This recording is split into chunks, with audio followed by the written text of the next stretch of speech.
बोलो भगवान गणेश की, गणपति बप्पा, मंगल मूर्ति। एक लंबी गहरी श्वास, क्योंकि मैं योगा वाला गुरु हूं, इसलिए एक लंबी गहरी श्वास। कमल के फूल जब खिला होता है मेरी प्यारी बहनों भाइयों, तो उसके ऊपर हमारे ब्रह्मा जी, हमारी माँ सरस्वती विराजती हैं। हम चाहते हैं हमारी जितनी भगनी मातृशक्ति बैठे हैं, हमारे भाई बंधु बैठे हैं, इन सबका हृदय भी कमल की भांति खिला हुआ हो, ताकि राम कथा उसके ऊपर बैठ जाए, भगवान का पदार्पण हो। हिंदी समझ रहे ना?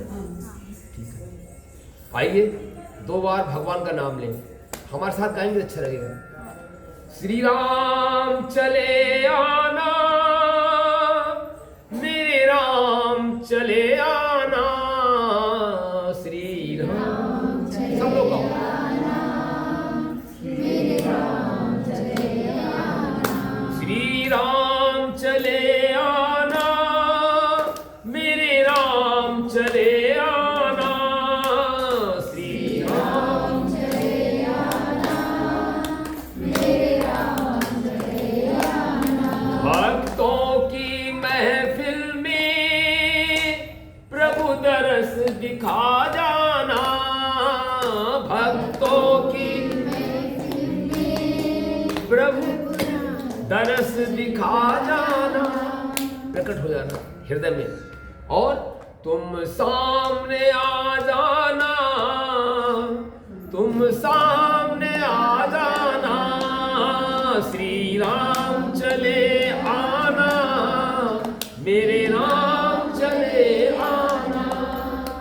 भगवान दया करके रसपान करा जाना, श्री राम चले आना, मेरे राम चले आना। भगवान की कथा भगवान से संबंध बनाने का एक माध्यम है। और एक बात बताएं आपको, मैं अपने गुरु के चरणों में 29 साल बैठा हूँ, एक परम सद्गुरु के चरणों में बैठा हूँ, इसलिए उन्हीं की कृपा से हम इस वाणी को उनके द्वारा जो हमने ग्रहण की थी उनके चरणों में, वही हम उनकी कृपा से बोल रहे हैं। तो याद रखना, हमारे कदम जब किसी टेम्पल की तरफ, सत्संग की तरफ, पूजा की तरफ, कथा की तरफ चलते हैं मेरी बहन, तो मालूम क्या होता है? पैर को आगे एक रखते हैं तो करोड़ों यज्ञ का फल हमें प्राप्त होता है। कैसे होता है?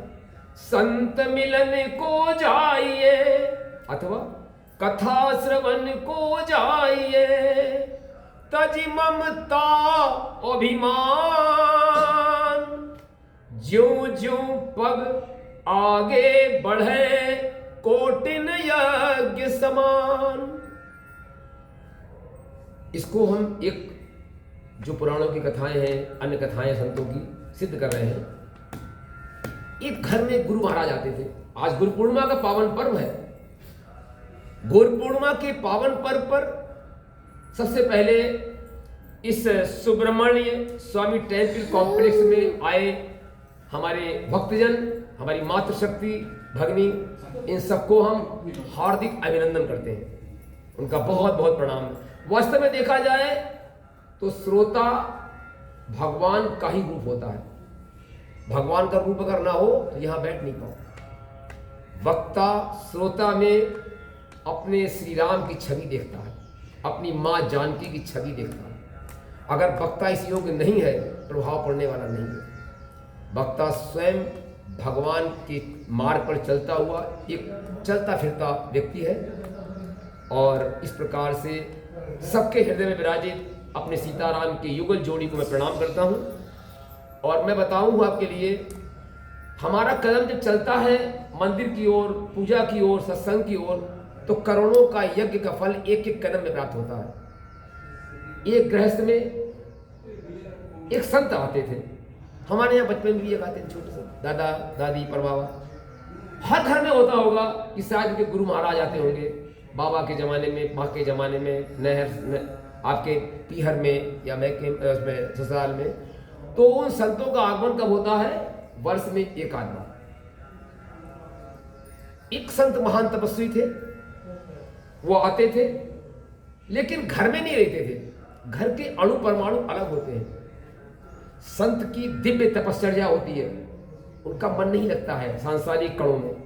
वो तो अलग वैराग वृत्ति के होते हैं, प्रकृति का आनंद लेते हैं। एक झोपड़ी छोटी सी थी गांव के बाहर, काफी दूर पे नदियां बह रही थी एक शीतल जल की, उसी के किनारे अपने बैठते थे, कंदमूल फल खाते थे और अपना जीवन निर्वाह करते थे। बहुत भक्तों के अनुनय विनय करने के बाद भी वो जाते नहीं थे। उनका नियम बना रखा था उन्होंने। क्या कहा था? उन्होंने कहा था कि जिसने 100 यज्ञ किए होंगे मैं उसके घर पर प्रसाद पाऊंगा। क्या कहा बहन? 100 यज्ञ किए होंगे। अब एक यज्ञ में तो कितना खर्चा होता, कितनी व्यवस्था करना, ये जरा सी पूजा हुई इसमें कितनी व्यवस्था हुई है इस टेम्पल में।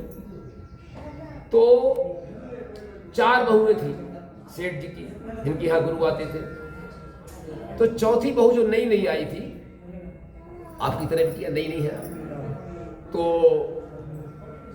उसने कहा ये कौन आए हैं? कहा गुरुदेव आए हैं लेकिन वो प्रसाद नहीं पाएंगे। बोले अरे क्यों नहीं पाएंगे? बोले उनका ये नियम है। बोले माँ जी, बाबूजी, पिताजी आप चिंता न करें, मैं अपने आप से। उसने आराम से भोजन को बनाया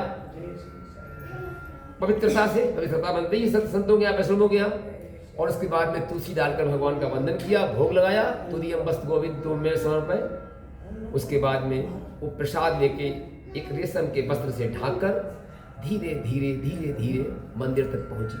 वो जमाना और था, वहां डर नहीं था, वहां काम नहीं था, सब लोग अच्छे थे, इसे चिंता नहीं थी। हमारी बेटी अकेली जा रही, नहीं बहू है, गहने से पहने हुई थी सब। और जब वो गई तो महात्मा जी क्या कर रहे थे मालूम?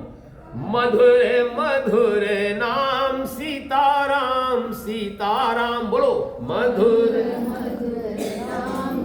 ऐसे नहीं, मधुर मधुर नाम सीताराम सीताराम, सीताराम सीताराम सीताराम सीताराम, मधुर मधुर नाम सीताराम सीताराम, मधुर।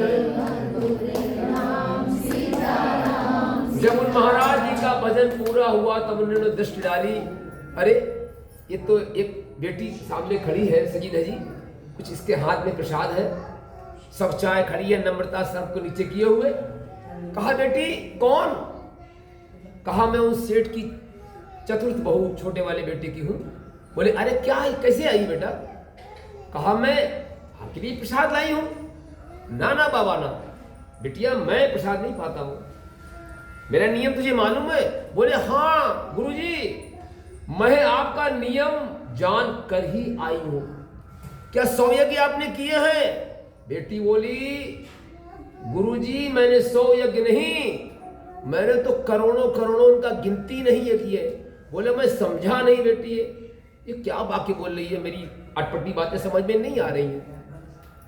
तब उसने यही पद गाया। बोले हमारे दादाजी, हमारे घर में ये नियम था ऐसा, और पद गाते थे संतों का। क्या गाते थे? संत मिलन को जाइए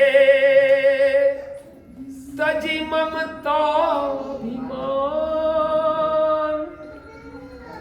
ज्यों ज्यों पग आगे बढ़े कोटिन के समान। महात्मा जी के, गुरु जी के आंखों में प्रेम के अश्रु भराए, आवाज कर। और जब उनके आंखों में अश्रु भराए, उन्होंने बड़े प्यार से उसके सर पर हाथ रखा, झुककर चरणों में दंड प्रणाम किया उस बेटी ने, और उस प्रसाद को अपने मस्तक पर लगाया। कहा आज पहली बेटी है जो जिसके हाथ से मैं ये प्रसाद ग्रहण कर रहा हूं। वास्तव में मैं तुम्हारी भजन के कारण इस प्रसाद पाने का अधिकारी हूं।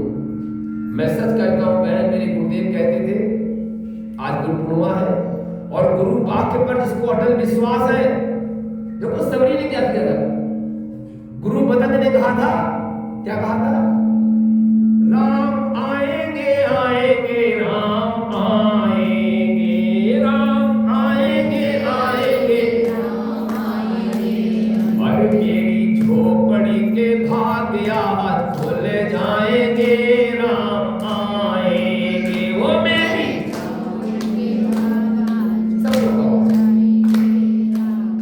और जब राम आएंगे तो सबने कहती है अब वहां तो कुछ है ही नहीं है, फूल थे, कंदमूल फल थे। तो एक संत की वाणी के द्वारा है, राम आएंगे तो अंगना सजाऊंगी, राम आएंगे तो अरे दीप जला के दिवाली मैं मनाऊंगी, दीप जला के तब क्या होगा? मेरे जन्मों के सारे पाप मिट जाएंगे, मेरे जन्मों के सारे पाप मिट जाएंगे, ओ राम आएंगे आएंगे राम आएंगे, राम आएंगे आएंगे राम आएंगे। और कल्पना कर रही है कि राम झूलेंगे तो, राम झूलेंगे तो पहले ना झूलाऊंगी, ओ राम झूलेंगे तो और मीठे मीठे मैं तो भजन सुनाऊंगी, ओ मीठे मीठे मैं तो भजन सुनाऊंगी, तब मेरी जिंदगी के सारे दुख मिट जाएंगे, हो मेरी जिंदगी के सारे दुख मिट जाएंगे, ओ राम आएंगे आएंगे राम आएंगे, ओ राम आएंगे आएंगे राम आएंगे। अब जब आएंगे तो उनके पास क्या है भाई? जो है वही खिलाएंगे ना। तो हमारी एक बहन क्या कह रही है, अरे मैं तो रुचि रुचि भोग लगाऊंगी, हो मैं तो रुचि रुचि भोग लगाऊंगी, अरे मीठे मीठे बेर प्रभु को खिलाऊंगी, हो मीठे मीठे बेर प्रभु को खिलाऊंगी, ओ गुरु कृपा से मेरे भाग्य खुल जाएंगे, गुरु कृपा से मेरे भाग्य खुल जाएंगे, मेरी झोपड़ी के भाग्य आज खुल जाएंगे, मेरी झोपड़ी के भाग्य आज खुल जाएंगे, मेरा जन्म सफल हो जाएगा, हो मेरा जन्म सफल हो जाएगा, तन झूमेगा और मन गीत गाएगा, तन झूमेगा मन गीत गाएगा, मेरी झोपड़ी के भाग्य आज खुल जाएंगे, राम आएंगे, हो मेरी झोपड़ी के भाग्य आज खुल जाएंगे, राम आएंगे। प्रतीक्षा करना हो, गुरु भक्ति की अटल निष्ठा, वाक्यों पर विश्वास। जब सबरी वास्तव में थी कौन?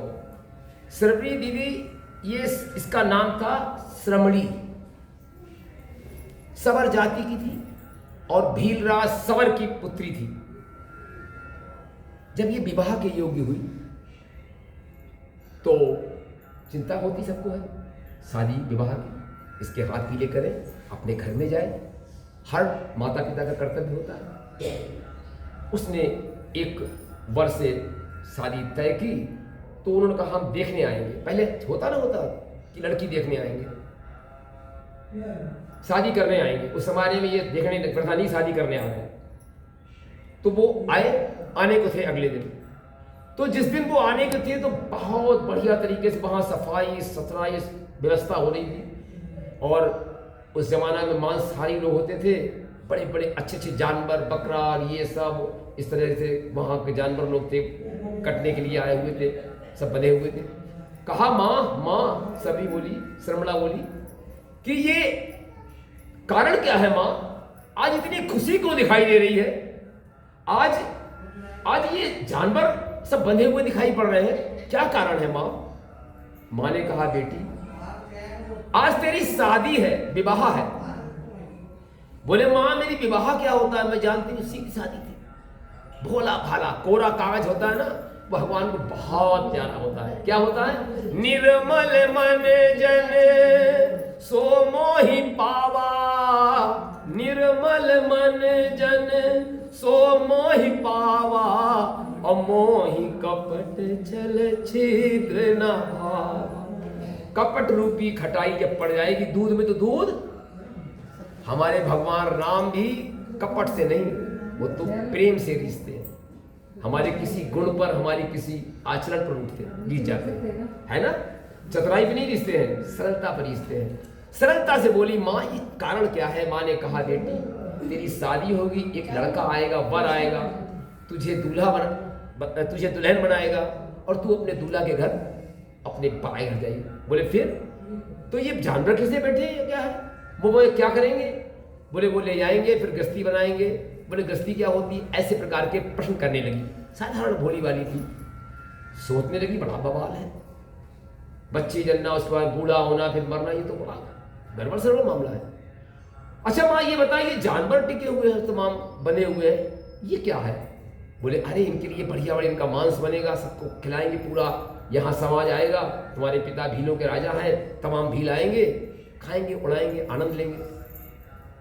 विचार करने लगी, पूरा दिन काट दिया, कुछ भी नहीं खाया, एक जल पानी नहीं पिया, बेचैन रही। उसका प्रारब्ध था, प्रकट हो गया पुण्य जन्म उसके। जब पुण्यों का उदय होता है बहन, मेरा भाई, तभी यहां आने का मन होता है। हनुमान जी बैठे होते हैं सामने गेट पर, अगर आप अधिकारी नहीं हैं तो अंदर प्रवेश नहीं कर सकती है, कोई ना कोई बहाना लग जाएगा, आप चले जाओ। हनुमंत लाल की इच्छा से ही व्यक्ति अंदर प्रवेश पाता है। और राम कथा कैसी होती है? ये अमृतदायिनी है, सुखदायिनी है, रसमयी है, देवताओं को दुर्लभ है, देवता लोग चाहे नहीं कर सकते हैं, और शाश्वत सुख प्रदान करने वाली है। ये अमृतमयी कथा जो व्यक्ति के अंदर गुणों का विकास करते करते उसके व्यक्तित्व को बढ़ाते बढ़ाते भगवत तत्व में प्राप्त हो जाती है। हमारे साईनाथ कौन थे? एक साधारण मनुष्य तो थे दीदी, लेकिन अपने कर्मों से, अपने व्यक्तित्व से, अपने आचरण से उन्होंने इस पद को प्राप्त किया है। बहन, आप और हम सब सबरी और साईं बन सकते हैं। कर्तव्य क्या करना आपको है? अपने जो कुटैब हैं, अपनी जो वासनाएं, व्यक्ति जो हमारे अंदर कृतियां भरी है, वासना भरी है, उसको निकालना है। जब हमारा हृदय निर्मल बन जाएगा दीदी, तब हमारे प्रभु हमारे अंदर विराज जाएंगे। उनके गुण, भगवान के विराजना मतलब उनके गुण तुम्हारे में समाहित होना, जैसे हमारे साईनाथ के। और साईं के जब गुण आ जाएंगे तो साईं भगवान के रूप में परिवर्तित ऐसे प्रत्येक व्यक्ति में क्षमता है। तो उसके मन में परिवर्तन हुआ, कुछ नहीं खाया, अर्धरात्रि हुई, सब खर्राटे मार रहे थे, सो रहे थे खुशी से। चुपके से उठी और उठने के बाद में चल, बिना आहट के धीरे से चलती गई, पहाड़, नाला, नदियां, बीहड़ मार्ग सब लांघती गई। कहां जाना है पता ही नहीं, कहां जाना है। सबरी आखिर में ऐसा हुआ, पंपा सरोवर के निकट पहुंच गई। वहां पर देखा यार, आश्रम, ऋषि लोग तमाम बने हुए, कुटियां बनी हुई थी। विचार किया। देखो एक बात बताएं दीदी, जब आप टेंपल में आएंगे, मंदिर में आएंगे, कथा में आएंगे, सत्संग में आएंगे, अच्छे व्यक्ति के पास आएंगे, गुरु के पास आएंगे, तब वहां का वातावरण अलग होता है। वहां कड़कड़ में रामत्व होता है, शिवत्व होता है, कृष्णत्व होता है। अगर कृष्ण की भूमि है, सब है एक ही, कृष्ण है, वही राम है, वही शिव है, वही माता पार्वती है, वही सीता है, अनुसुईया है ना, कोई अंतर नहीं है। बस केवल सोना है ना, नथनी बना ली, शहद बना लिया, अपना कड़ा बना लिया। एक कड़े में शिव जी है, एक कड़े में हमारे भोले बाबा है, किसी में कुछ है तो सोना ना, ब्रह्म एक ही है। तो ऋषियों के पास जो आश्रम था बड़ा पावन था। अब कहीं भी जाओ, देखो काकभूषण के आश्रम के पास में 84 योजन तक कहीं भी कोई पशु पक्षी आक्रमण नहीं करता था, क्रोध नहीं आता था, सारी भूमि तपोमयी थी। आज भी है। अच्छे व्यक्ति के घर पे आप जाएंगे, अच्छी बहन के घर जाएंगे, तो उसका घर का वातावरण आप जाएंगे तो आपका मन प्रसन्नता से खिल उठेगा। और किसी रोने या कलह वाले के घर में जाएंगे तो वहां पर आपका मन रोएगा। बराबर है ना? जहां त्याग वहां प्रेम, जहां प्रेम वहां परमेश्वर। हमारा परमेश्वर ही प्रेम का अवतरण है। जिन घरों में लड़ाई होती है वो घर मुकदमाबाजी, उदासीनता, बीमारी सब में जाते हैं। और जहाँ भाइयों भाइयों में, देवरानी जेठानी में, हमारे सब में आपस में भाई भाई में प्रेम होता है, माता पिता में प्रेम होता है, उस घर में क्या खिलता है? कमल खिलता, प्रसन्नता का कमल। उसके बच्चे कैसे बनते हैं? बड़े अधिकारी, ऊंचे संत, प्रवृत्ति के, जो भी काम करते हैं ईमानदारी से करते हैं, सच्चाई से करते हैं, आगे बढ़ते हैं और भारत के लिए एक ऐसा पथ प्रदर्शित करते हैं कि हमारा भारत विश्व में गौरव की तरह आगे बढ़े, उन्हीं के कारण।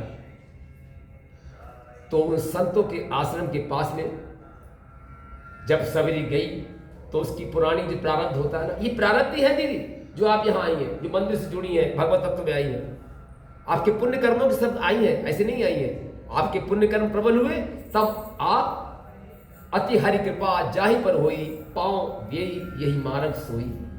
अति हरि कृपा जाहि पर होई, पांव दे यहाँ मार्ग सोई। और जब वो पहुंची है दीदी, तब क्या होता है?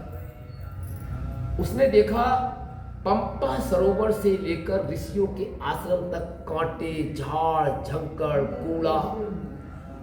ऋषि लोग समिधाएं काटते थे, बेचारे थक जाते थे, ऊपर चढ़ते थे, लकड़ियां काटते थे, बीनते थे, समिधाएं हवन के लिए ना आते थे। वो देखती रही। उसने विचार किया सेवा करनी चाहिए, और बताया आपके लिए सेवा तुम्हारे लिए मोक्ष के द्वार तक ले जाती है। तुम्हारी सेवा, हनुमान की सेवा ही हनुमान के लिए राममय बना दिया। सुमेरी पवन सुत पावन नामू, अपने बस करे राखे रामू। सेवा के कारण हनुमान ने राम को अपने हृदय के अंदर धारण करा दिया। इसी सेवा को उसने देखा, रात में उठती थी अर्धरात्रि में, और सबरी जब अर्धरात्रि में उठती थी तो धीरे से उठ के, उसकी आंखों में नींद का, जिसके अंदर प्रेम जागता है भगवान के प्रति, उसकी नींद कहाँ है? सेवा। सारे पथ को बुहारती, कंटक जो भी कूड़ा इकट्ठा करती, पुहारी लगाती, समिधाएं काटती। हर आश्रम के आगे समिधाओं का बंडल बांध के डालती, फूलों को पत्तों में लपेट के, बड़े पत्तों में लपेट के फूलों के रखाती। इस प्रकार से माँ सबरी उस समय युवा बेटी थी, किशोरावस्था में, और वो उन ऋषियों की निष्काम भाव से अदृश्य सेवा। भगवान के यहां मांगने मत आओ दीदी, मांगने से भगवान गुस्सा होता है, कहता भिखारी आ गया, भिखारी ना गई, इसको सब कुछ तो दिया। अभी घुटना तुम्हारा कुछ खराब हो जाए तो कितने लाख रुपए लगते हैं?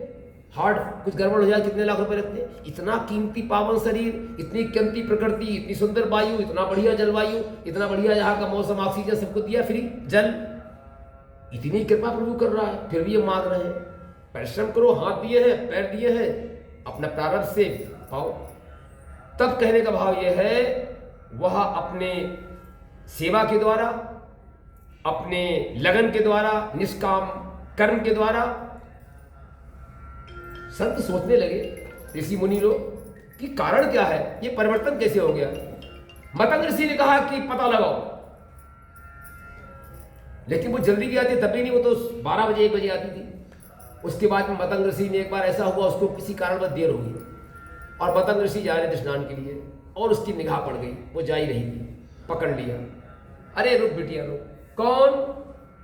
ये तू करती है? वो डांटती अपराधिक भाव बोली, हाँ प्रभु नहीं करती। उसके सर पर हाथ रखा, धन्य है बेटी को। अपने आश्रम में ले आए उसी दिन, और अपने साथ ही रखने लगे। इसी प्रकार किशोरावस्था से प्रौढ़ावस्था आ गई, सेवा करती रही, रहती रही, संतों का सानिध्य मिला, बुद्धि और निर्मल हुई। और इस प्रकार गुरु जी जब वृद्धा काफी हो गए, प्रयाण के लिए तैयार हुए, कहा बेटी आ। बोले गुरु जी अब क्या हो गया? बोले मैं जा रहा हूँ बेटी। बोले अरे मैं क्या करूँगी? बोले देखो प्रतीक्षा कर रहा, हमारे प्रभु राघव इस समय वनवास काल में है, और वह जो है आएंगे आपके यहाँ। बोले आएंगे गुरु, प्रभु आएंगे कि हाँ आएंगे। विश्वास करती रही, बूढ़ी हो गई और उसके बाद में प्रतीक्षा में कमी नहीं रही। पंथ बुहारती थी, बेर लाती थी, बढ़िया तरीके से रोज प्रतीक्षा कर देना, रोज हर समय हरे नाम स्मरण, नाम स्मरण, नाम स्मरण, राम सीताराम सीताराम। आइए हम भी करते सीताराम, सीताराम सीताराम सीताराम सीताराम सीताराम मधुर मधुर नाम सीताराम सीताराम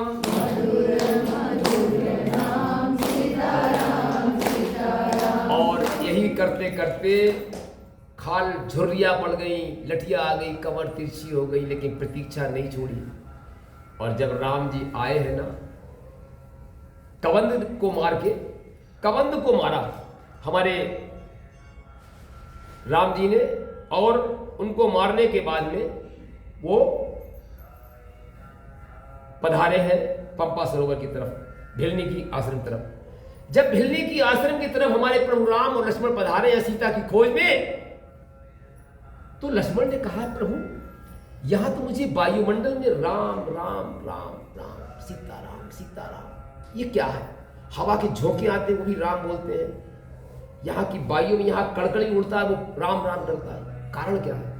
बोले यहां पर एक भक्त महिला का निवास स्थान है, उसके पावन भक्ति से, उसके पावन नाम जप से ये सारा स्थान तीर्थमय हो गया। इसके कण कण से हरि ध्वनि आती है, कहां है चलो। और जब वो पहुंची है, जब वो वहां अपने आश्रम में बैठी, भगवान का नाम जप कर रही थी, बैठी थी, तो उसने देखा वो प्रतीक्षा की घड़ियां समाप्त हो। देखा सरसिज लोचन बाहु विशाला, जटा मुकुट सिर उर बनमाला। कमल के समान सुंदर नेत्र है भगवान के, है ना। विशाले कैसी है? श्याम सरोज दाम सम सुंदर, हाथी के सूंड की तरह हमारे प्रभु की लंबी भुजाएं। और जटा मुकुट, मुकुट काहे का है? जटाओं का, राम जी का वनवास में जटाओं का मुकुट है। बनमाला उनके गले में शोभा दे रही है। ऐसे रूप को जब देखा है सबरी ने, तो सबरी के आनंद का ठिकाना ना रहा। श्याम गौर सुंदर दो भाई, एक श्याम रंग के हैं राम जी, और लखन जी कौन से रंग के हैं दीदी? गोरे। हाँ हाँ, तो श्याम गौर सुंदर दो भाई, सबरिय परिय चरण लपटाई। उन दोनों भाइयों को, श्याम सुंदर और गोरे लक्ष्मण को देखा, चरणों में गिर गई, लिपट गई, अपने आंखों के नेत्रों से, अश्रुओं से भगवान के चरणों को धो डाला। लेकिन वो ज्ञान कुछ नहीं था उसके अंदर। कहता मैं पूजा क्या करूं, वो जानती कुछ भी नहीं हो। केहि विधि स्तुति करऊं तुम्हारी, केहि विधि स्तुति करऊं तुम्हारी, और अधम जाति मैं जड़मति भारी। मैं तो जातिहीन हूं, पढ़ी लिखी भी नहीं हूं, कुछ भी हमारे पास नहीं है, खाली है। जो खाली होता है ना, वही परमात्मा का घर होता है, क्योंकि परमात्मा तो खाली घर में ही आएंगे, खाली थी वो। तो सबरी के झोपड़ी के उसमें दीदी कोई पात्र भी नहीं था, अनासक्ति थी। क्या करना, थोड़ा सा जीवन, हम लोग हमारे ये फ्लैट ले रहे हैं, वो ले रहे हैं, ये कर रहे हैं, उसके लिए, बच्चों के लिए, पोतों के लिए परेशान उलझे हुए। अनासक्ति, अपना प्रारब्ध लेके बच्चा आया है, अपने प्रारब्ध का भल होगा, उसको कस के मेहनत करने दो, लड़ने दो सामाजिक व्यवस्थाओं से, जो विपत्तियों से, तब मजबूत बनेगा और आगे बढ़ेगा। हम लोग ममता में, आसक्ति में, अनासक्ति पढ़ते रहते हैं, अनासक्ति। मैं यहां कथा कर रहे कि ये बैठा हूं, सच कह रहा हूं, कोई ज्ञानी यानी नहीं हूं।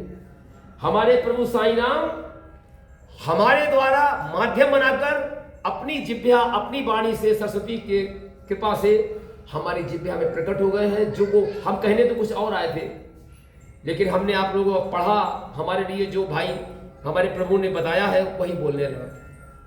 तो प्रभु कृपा से प्रभु को कार्य करने के लिए आप सब भगवत स्वरूप देवियों के सामने, हमारे भक्तजनों के सामने ये वाणी वही बोलती है जो हमारे प्रभु हमारे द्वारा कहलाते हैं। जिस दिन वक्ता को ये मालूम पड़ेगा कि मैं बोल रहा हूं, पतन हो जाएगा, उसके जिह्वा में शक्ति नहीं आएंगे, उसका ज्ञान खोखला हो जाएगा, विद्वान नहीं मूर्ख होगा।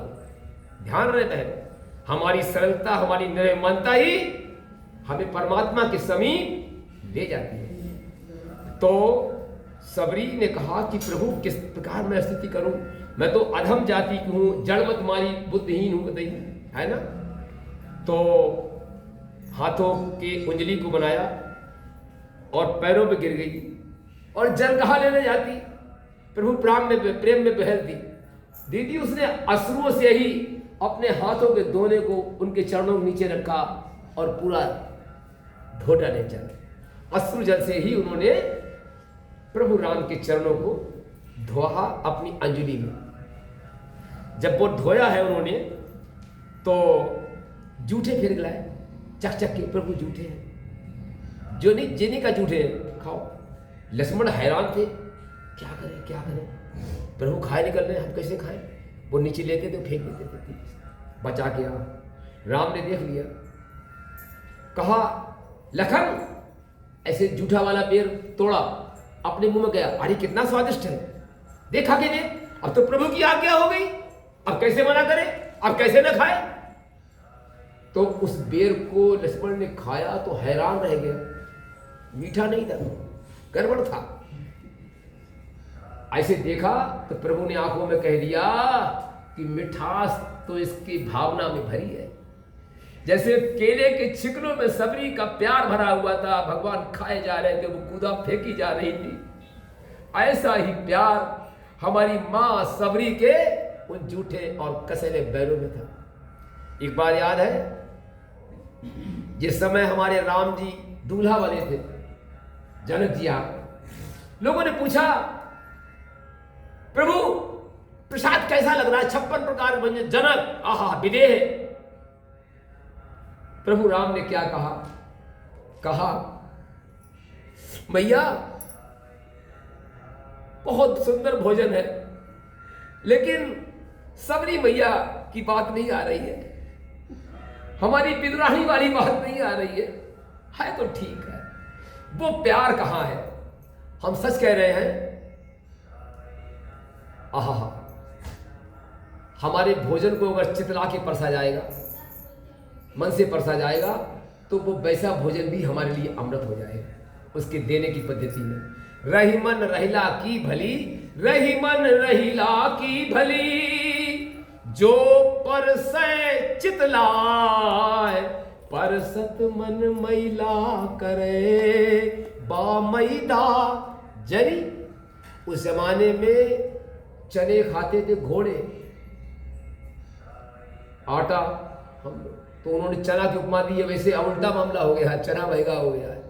तो उन्होंने कहा है रहीमन रहीला, रहीला माने चने की भली, अगर चितला के परसे कोई हमारी माँ बहन बेटी, तो वो हमारे लिए अमृत है।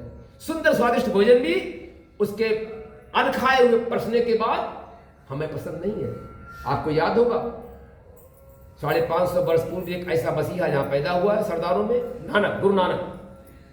गुरु नानक एक बार किसी बहन के यहाँ पधारे, बहन ने आदर से दूध दिया और वो छोटे पात्र में दूध था, दीदी तो लौटा गिलास में, तो उसमें मलाई ऊपर होती ना, वो आ गई, तो उसके मुंह से निकल गया, अरे निकल गया ना, अरे। जब वो पड़ोसी फिर फेंके कि गुरुजी, गुरुदेव दूध पाइए, दूध पी लेते वो।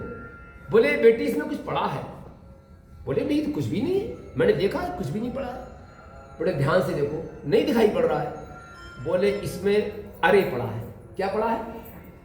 अरे। दूध नहीं पिया, जल पीकर सो गए नानक जी। तो कहने का भाव यह है कि वो जूठे बेर, और जो बेर फेंके थे ना, वही संजीवनी बूटी बने हैं, उसी से लक्ष्मण जी कोह मूर्छा दूर हुई है। ये प्रभु का नियम है, हमारे प्रभु बड़े न्यायी हैं। आइए, तो उन्होंने कहा कि स्तुति मैं कैसे करूं। मां सबरी बोली, भैया मेरी बहनों, कि मैं स्तुति कैसे करूं। बोले देखो देखो बहन, देखो मां, स्तुति तुम नहीं जानती, मैं जानती, तो पढ़ी लिखी नहीं है, लेकिन मैं तो वशिष्ठ मुनि के आश्रम में पढ़ा हुआ हूं, गुरु वशिष्ठ से, मुझे तो आती है, स्तुति भी आती है, प्रार्थना भी आती है, वेद मंत्र भी आते हैं, और तू उस पूजा के योग्य है। आज मैं तेरी पूजा करूंगा।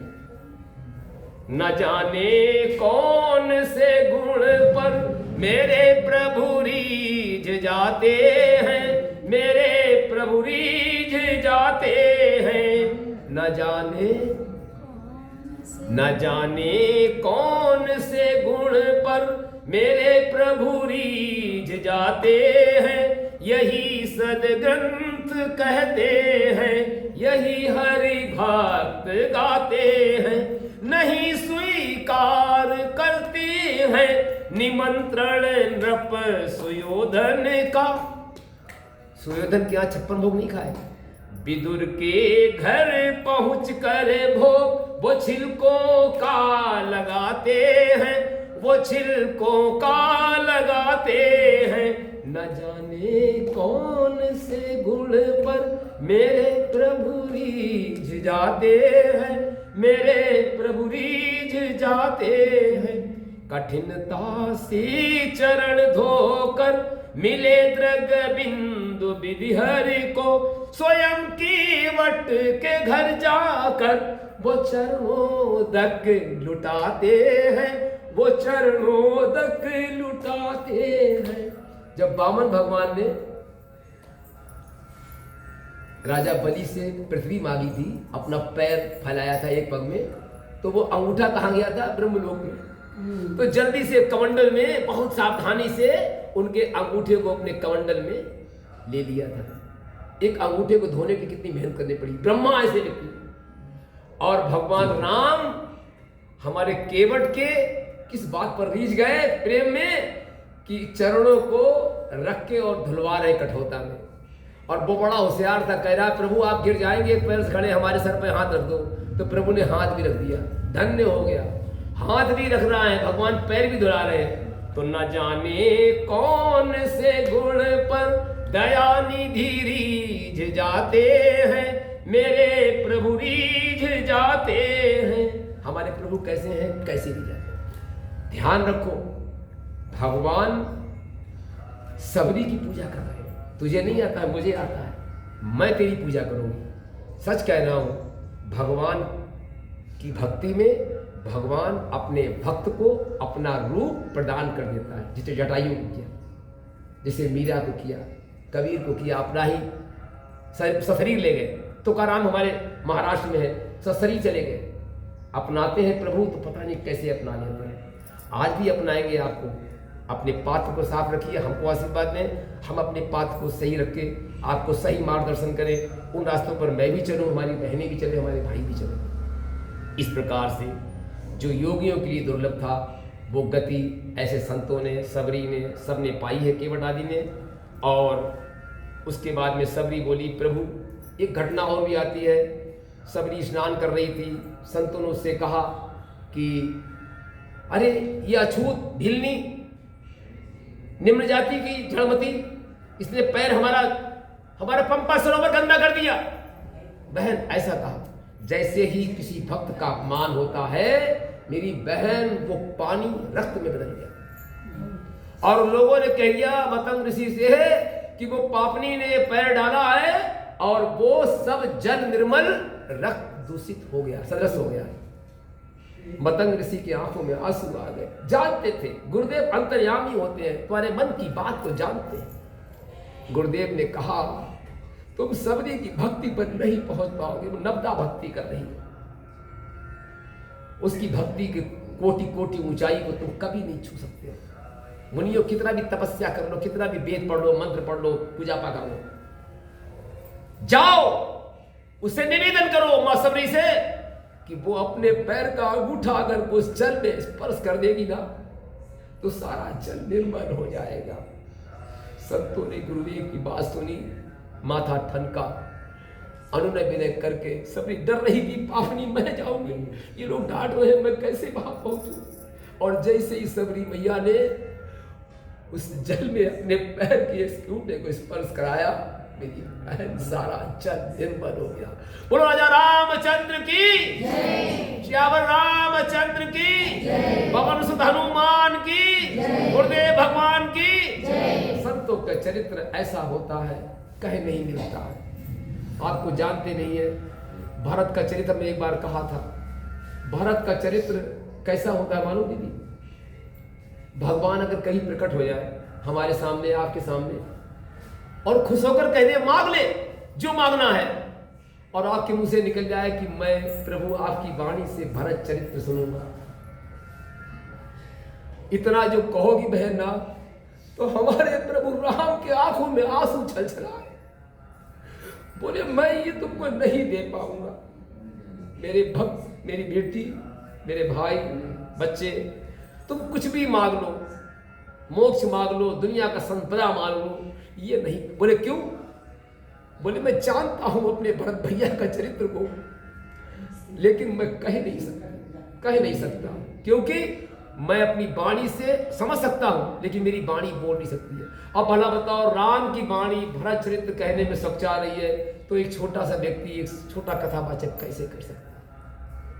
आपको जान के बहन आश्चर्य होगा, एक बार वन देवी खुश हो गई।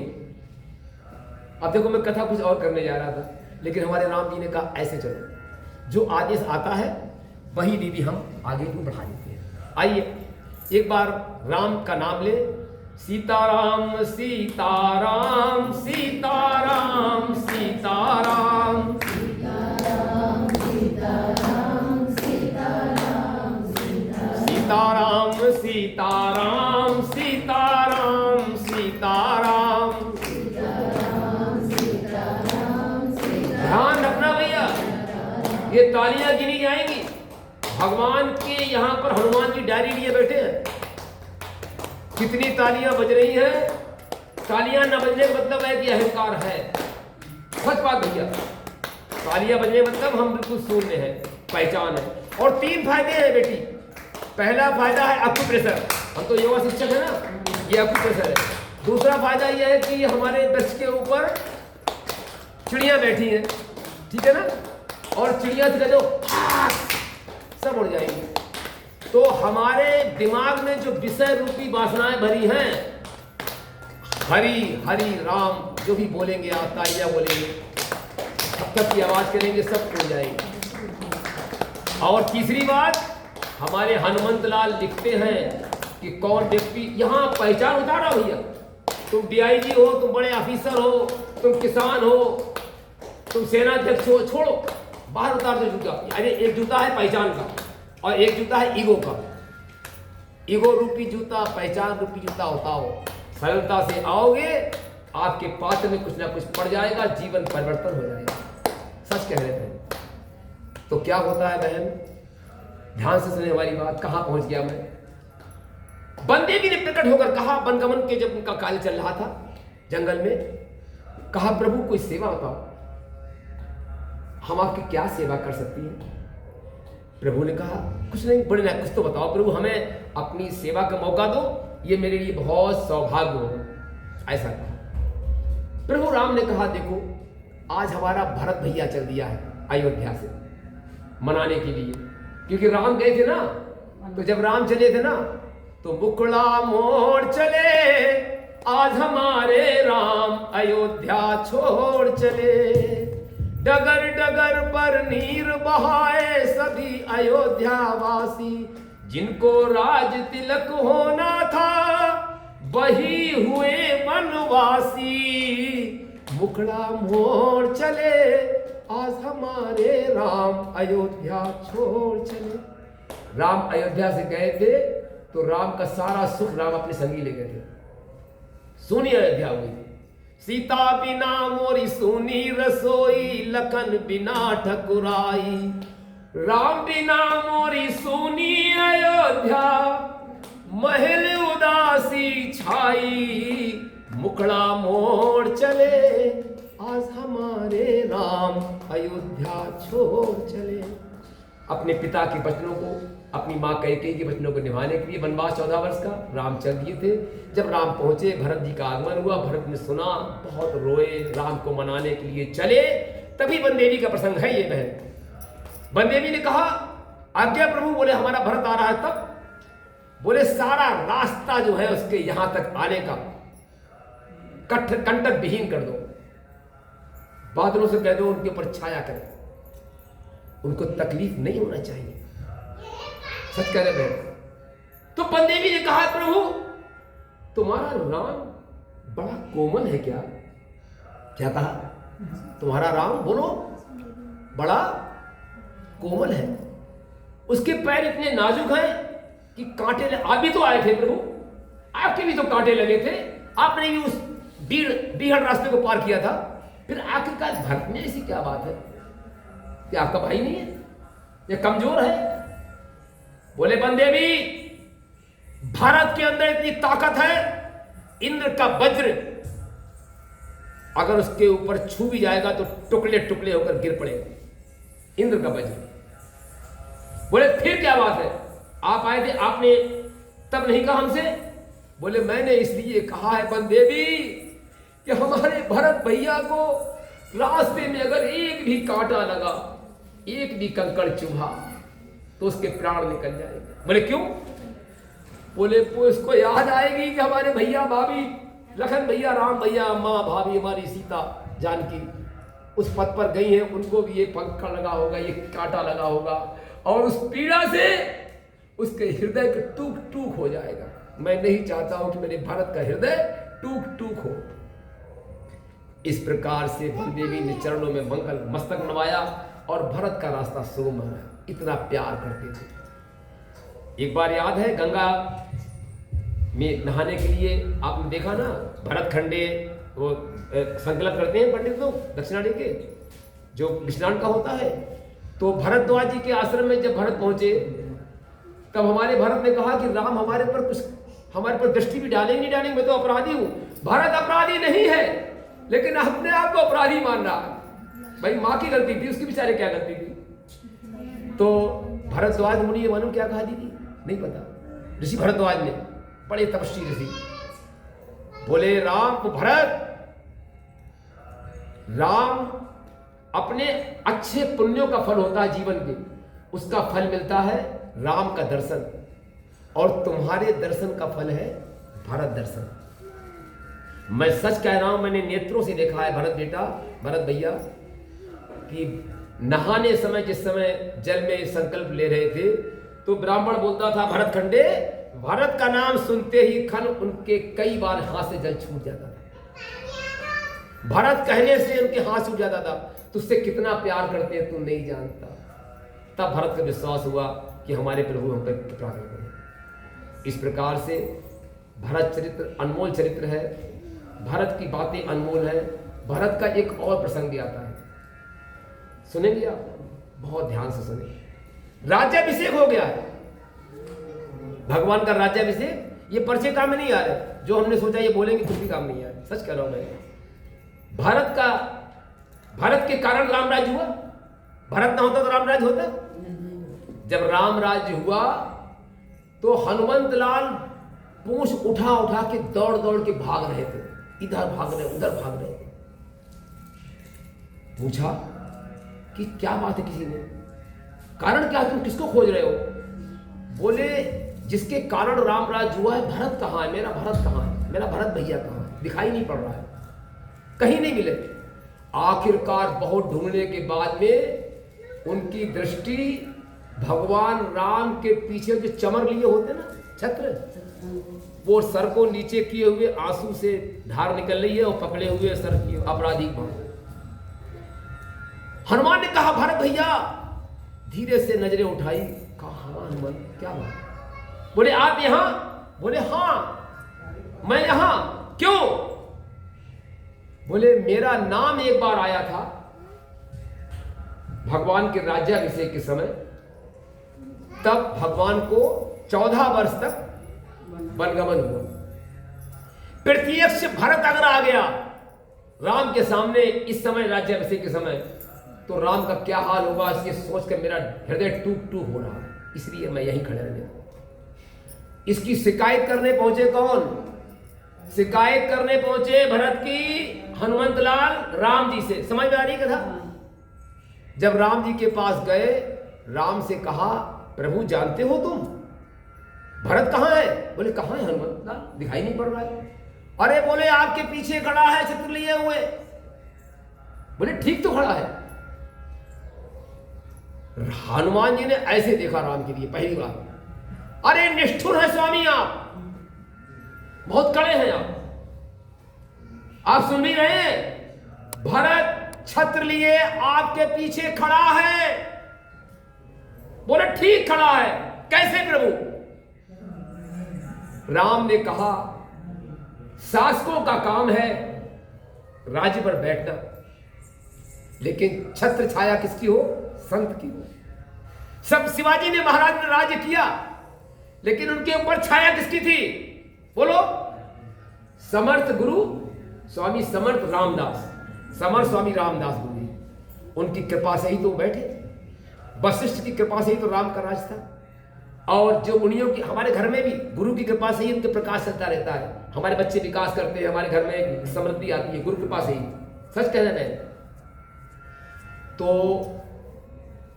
संत की छत्र छाया हमारे ऊपर है। भरत संत है, भरत त्यागी है, अद्भुत है, बैरागी है।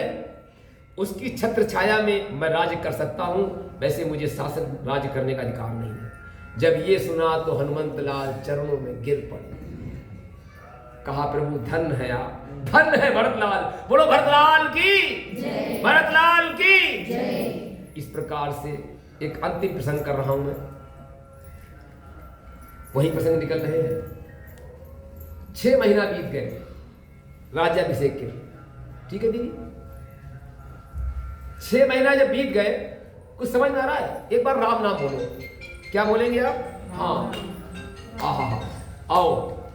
सबसे पहले हम कुछ गाते हैं थोड़ा सा, ताकि हमारा मन जो है, श्री राधे राधे गोविंद गोपाल राधे, श्री राधे राधे गोविंद गोपाल राधे, ओ श्री राधे राधे गोविंद गोपाल राधे, श्री राधे राधे गोविंद गोपाल राधे। गोविंद मेरो है, गोपाल मेरो है, गोविंद मेरो है, गोपाल मेरो है। ओ श्री बांके बिहारी, श्री बांके बिहारी नंदलाल मेरो है, श्री बांके बिहारी नंदलाल मेरो है। गोविंद मेरो है, गोपाल मेरो है, गोविंद मेरो है, गोपाल मेरो है। श्री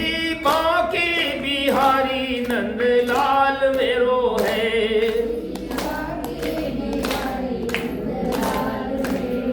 हनुमान का मतलब मालूम क्या है? हनुमान का मतलब है चलता फिरता मंदिर राम का। राम जी का चलता फिरता मंदिर कौन है? समय बता देना हमारे लिए। समय तो नहीं हुआ है? अगर समय हो गया बता दो हमारे लिए। नहीं है, ठीक है, हमारी दीदी कह रही नहीं है। तो एक हनुमान ऐसे व्यक्ति हैं जिनके यश का वर्णन, हाँ जवाब दो, राधे राधे श्री राम। हाँ तो बताओ, विश्राम कर दें? भाई विश्राम कर दें? कथा का क्या इच्छा है? चलने दो थोड़ा भाई, चलने दो, बता दो। चलो थोड़ी देर चलने दो। है अब कमन है? हाँ, जो लोग जाना चाहें जाएं, और जो लोग बैठना चाहें बैठे। आइए, थोड़ा सा प्रसंग है, आप थोड़ा सा बता देना वाली, इशारा कर देना, रुक जाएंगे, है ना? बोलो श्याम रामचंद्र की जय।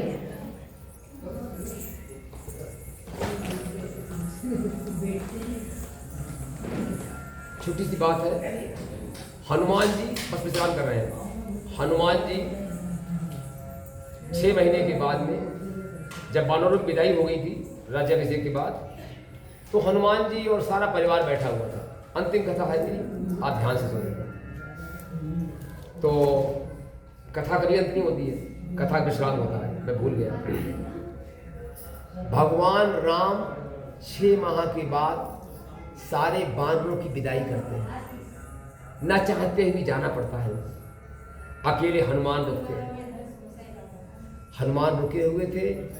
एक दिन परिवार के सामने से आप लोग बैठे हैं, सब हैं ऐसे बैठे हुए थे, तो भरत लाल का हाथ पकड़ा राम ने और कहा, देख रहे हो उस बानर को, हनुमान को? कहा, हाँ प्रभु, 71 पीढ़ियों तक हम इसके ऋण से उरण।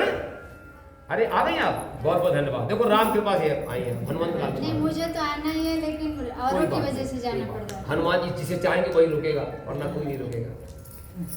तो बेटी क्या होता है, कहा कि इस हनुमान से उरण होने के लिए मुझे 71 पीढ़ियां तक हम इसके ऋण से उरण नहीं हो सकते। ऐसा प्रभु राम ने अपने भैया भरत से कहा।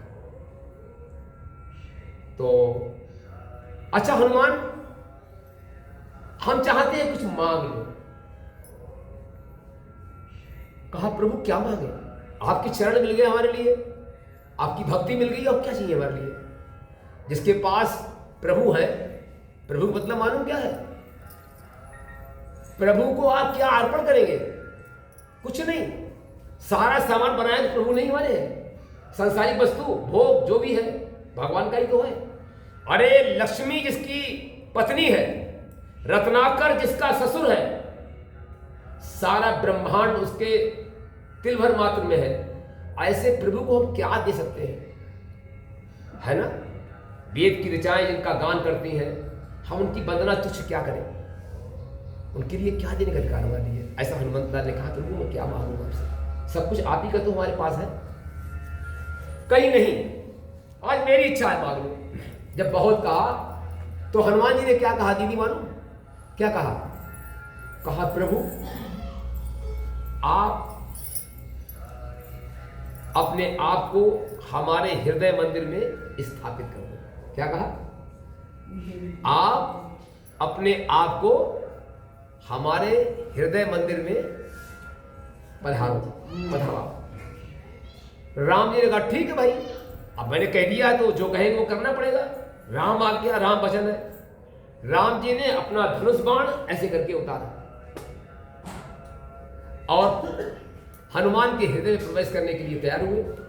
नहीं बाबा ठहरो, प्रभु रुको, क्या बात है? अभी तो तुमने कहा कि हमारे हृदय मंदिर में पधारो, अब आप कह रहे हो रुको। बोले, आप जैसे थे वैसे प्रवेश करो। बोले क्या मतलब? बोले ये धनुष और बाण जो है ना, ये अपने लगाओ कंधे पर, तरकस और ये। बोले तेरा हृदय कोमल होता है, हृदय कितना कोमल होता है, और उसमें ये बाण तीक्ष्ण और धनुष जाएगा तो ये कैसा लगेगा? अटपटा लगेगा, चुभेगा। बोले प्रभु उनकी बहुत जरूरत है, हमको भी जरूरत है। धनुष बाण रूपी हमारी बुद्धि जैसे ही विकार आए, राम नाम की ध्वनि करो, प्रभु का नाम लो। मैं सच कह रहा हूं, अपने अनुभव की बात है, मेरा जीवन बचा है राम के नाम से। जैसे ही हम राम नाम का उच्चारण करते हैं, जिस प्रकार से अंधकार का नाश एक किरण कर देती है ना, सारे पाप समूल नष्ट हो जाते हैं। राम नाम की महिमा अपरंपार है, कभी मौका लगा बताएं। और हम इतना बताते हैं कि आप जो लोग ना आ पाते हो कभी हमारे गुरु पूर्णिमा पर गुरु जी के सामने, मंदिर में, भगवान के सामने, साईं के सामने, तो केवल घर पर रहकर मेरे भाई मेरी बहनों ऐसे करके उस तरफ दिशा में करके श्रद्धा पूर्वक ऐसे मस्तक झुका लो, साईं नाम प्रणाम, प्रभु प्रणाम। सच कह रहा हूं, करोड़ों करोड़ों पाप जन्मों के सब भस्म हो जाएंगे केवल वंदन करने से। आपदा आए, किसी भक्त का नाम पुकार लो, मैं सच कह रहा हूं, संतों की बाणी है, तुम्हारा आपदा टल जाएगी। बात श्रद्धा की है, विश्वास की है, तुम्हारे अंदर के भाव की है। अगर भाव अच्छा हुआ तो द्रौपदी के बुलाने पर दौड़े चले आए। जब तक चीर पकड़े रहे ना, नहीं आए। जब चीर छोड़ दिया, द्वारकाधीश प्रभु पस्तर अवतार हो गया। जब तक हमें अपने बल पर भरोसा होगा, परमात्मा नहीं आएगा। जब हम प्रभु के समक्ष प्रभु से जुड़ जाएंगे, प्रभु से जुड़ने का मतलब यह है सिंटेक्स से जुड़ना नहीं है, हमें रसातल से जुड़ना है, पाताल से जुड़ना है, जहाँ पानी की कमी नहीं है। तो हमारे प्रभु ने कहा कि हम बोले आप धनुष बाण लेकर इसलिए बैठो कि हमारे अंदर विकार जैसे ही आए फौरन छोड़ देना, नष्ट कर देना, चारों तरफ भी रक्षा करना। ये बहुत मन चंचल है, सरसों की पोटली तरह है, जरा बिखर जाता है, बड़े बड़े संत भ्रष्ट हो जाते हैं, बड़े बड़े लोग ऊंचे भ्रष्ट हो जाते हैं। संभालना है प्रभु आपको। धनुष बाण रखोगे तो आप मारते रहोगे, निशाना कर करके भस्म होते रहेंगे। राम हमारे उनके हृदय में प्रवेश कर जाते हैं और उनके जब घुस जाते हैं शरीर के अंदर बाण सहित, तो देखिए वंदना भी ऐसी है। पनवऊ पवन कुमार खलवन प्यावक ज्ञान घन, जासु हृदय आगार बसहि राम स्वर चाप धर। हमारे हनुमंतलाल के कहने पर राम जी अपने उनके हृदय में मैं धनुष बाण के विराजित हुए। हम लोग भी, आप लोग भी इसी प्रकार से भगवान को धनुष बाण के सहित अपने हृदय में विराजने के लिए साईं राम से प्रार्थना करें। हे साईं राम, हमारा मन परमात्मा में रहे, हमारे अंदर विकार ना आए, धनुष बाण रूपी हमारे आशीर्वादों से अपने हमारी रक्षा करते रहना, हमें अच्छे मार्ग प्रशस्त हो, हम अच्छे जीवन को जिए, प्रभु की भक्ति करें। आइए एक बार भगवान का नाम। मधुरे मधुरे नाम सीताराम सीताराम, मधुरे मधुरे नाम सीताराम सीताराम, सीताराम सीताराम सीताराम, सीताराम सीताराम, मधुरे मधुरे नाम सीताराम सीताराम। यही दक्षिणा हमारी है, प्यार से गाओ। सीताराम सीताराम सीताराम सीताराम, सीताराम सीताराम सीताराम सीताराम, मधुरे मधुरे नाम सीताराम सीताराम, मधुरे मधुरे नाम सीताराम। बोलो श्याम रामचंद्र की जय, पवन सुत हनुमान की जय, साईं राम की जय। सबको वंदन, सबको प्रणाम मेरा। आपने हमारे ऐसे छोटे से कथावाचक की कथा को सुना, आप सबको हमारा हृदय से प्रणाम। आप सब लोग यशस्वी हों, भक्ति का मार्ग पकड़ें, अच्छे मार्गों का अनुगमन करें, अपनी बुराइयों को त्यागते रहें। हमारे लिए दुआ करते रहें कि हम भी हमेशा कथा कह के उन मार्गों को चलते रहें जो हम आपसे कहते हैं। जय सीताराम। सबको हमारा नमन, सबको वंदन। जय हो प्रभु। एक एक पुष्प यहाँ पे कोई चाहे तो थोड़े से रखे डाल देना भगवान के पास, इसको स्पर्श कर लेना। हमारी बड़ी प्रार्थना आप लोगों से है कि हमारे इस रामचरितमानस ही भगवान का ही रूप है वांग में, इसको आप खाली ऐसे करके स्पर्श कर देना है। इसको ऐसे करके हम आपके सामने रखे देना, प्रभु को स्पर्श कर देना है। थोड़ा सा इसको डालो भैया, इसको डाल देना, सभी लोग इसको स्पर्श कर लें। हम पहले कर रहे हैं। हाँ, सभी लोग हमारे इस व्यास मंच को और भगवान के वांग में स्वरूप को प्रणाम करते हैं और गाते रहे। मधुरे मधुरे नाम सीताराम सीताराम, मधुरे मधुरे नाम सीताराम। हाँ, प्यार से सीताराम सीताराम सीताराम सीताराम सीताराम सीताराम सीताराम, मधुरे मधुरे नाम सीताराम सीताराम, मधुरे मधुरे नाम सीताराम सीताराम सीताराम सीताराम सीताराम सीताराम सीताराम सीताराम, मधुरे मधुरे नाम सीताराम सीताराम, मधुरे मधुरे नाम सीताराम सीताराम सीताराम सीताराम सीताराम सीताराम सीताराम, मधुरे मधुरे नाम सीताराम सीताराम, मधुरे मधुरे नाम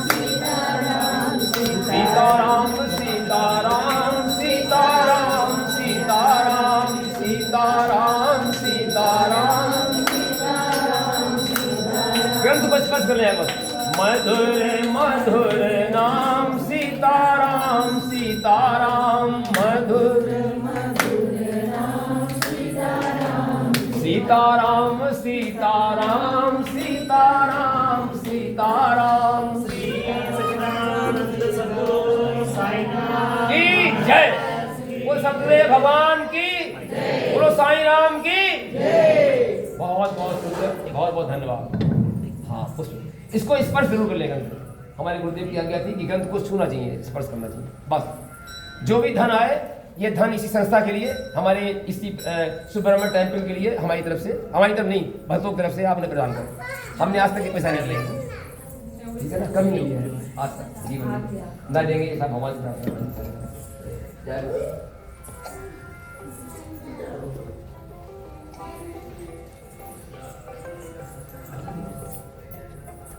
हमारे कारण देर हो गई, समझ किसी साल में हुई थी राम कथा? हो गया देखिए 12:30 का आदमी ना हो गया। सीताराम बोलते हो? सीताराम सीताराम सीताराम सीताराम सीताराम सीताराम मधुर मधुर नाम सीताराम सीताराम सीताराम सीताराम सीताराम सीताराम मधुर मधुर नाम सीताराम। वंदन सबको बोलो। श्री सच्चिदानंद सद्गुरु साईनाथ महाराज की जय।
Jai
बाबा